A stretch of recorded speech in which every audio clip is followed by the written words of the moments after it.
整個學校，整個學校都係黃池塘。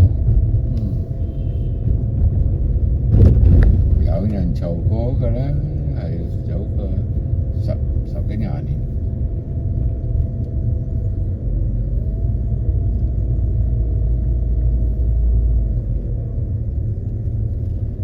做學校嘅呢，你又比較難計佢啲嘅呢，嗰啲等係公益嘅事喎。係你話整商品房咁，佢又唔俾佢整喎，你就空住條地，你都冇能夠整。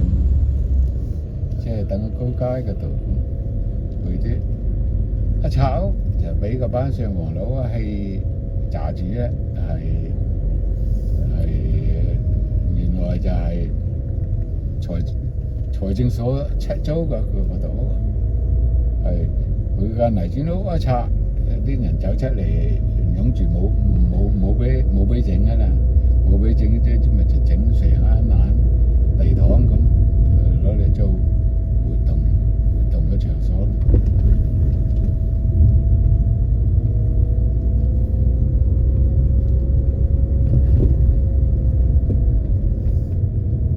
陣時就街道話嘅事大呢，佢係街道管住嗰啲咁嘅嗰陣時係公社嘅個時候啊，你啲根本冇權出聲去街道，佢所謂公社要點蚊就點蚊，佢話賣就賣，佢話拆就拆，佢話要攞你間屋就攞你間屋，攞你間屋就攞你間屋。佢上嗰黃文財嗰度咪就劃翻眼呢地俾佢劃去嗱度，就係近羅中邊嗰度叫做招院嗰，當時嗰度叫水浸咁，等嗱間廁所嗰度，咁就結果家下劃緊地去等嗱度起一間泥磚屋啊，起一間泥磚屋有嘢，咁咪都係。嗰啲國土啊乜嘢啲咁都冇承認你嗰啲咁嘅證，係當時街道寫翻證明俾你，同話嗰度地下安排俾你咁，但係呢就辦證嗰啲人冇啱你搞啊，咁你結果你去家鬧咪等日咧，整又唔整得到，又冇啱你辦手續，咁就揼又揼啊，揼咗之後。入低都揼低個集7集8咁又冇人理啊？點樣理？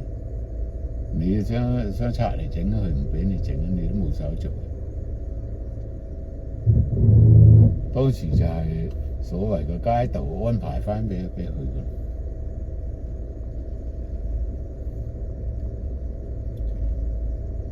係如果你係人事夠大嘅話呢，咁有邊個當啲係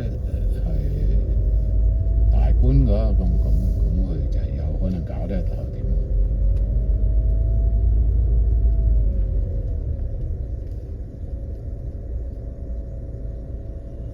其實都亂嚟，都係亂嚟嘅啦，嗰陣時邊度有法咁冇有法？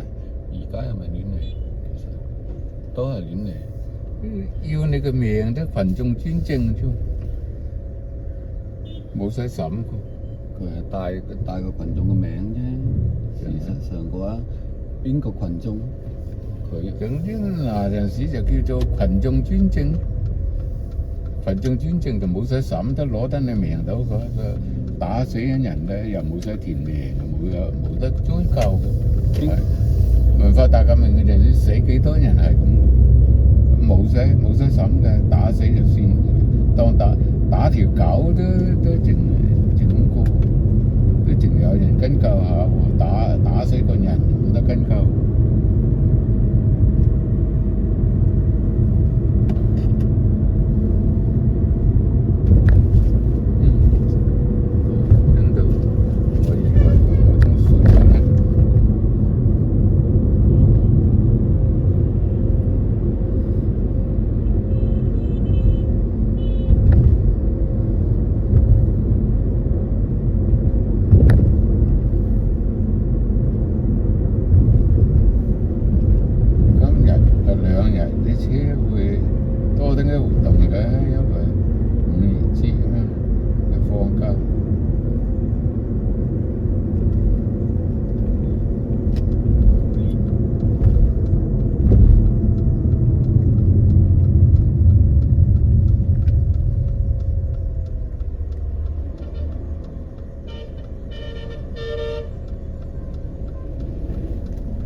哎呀〜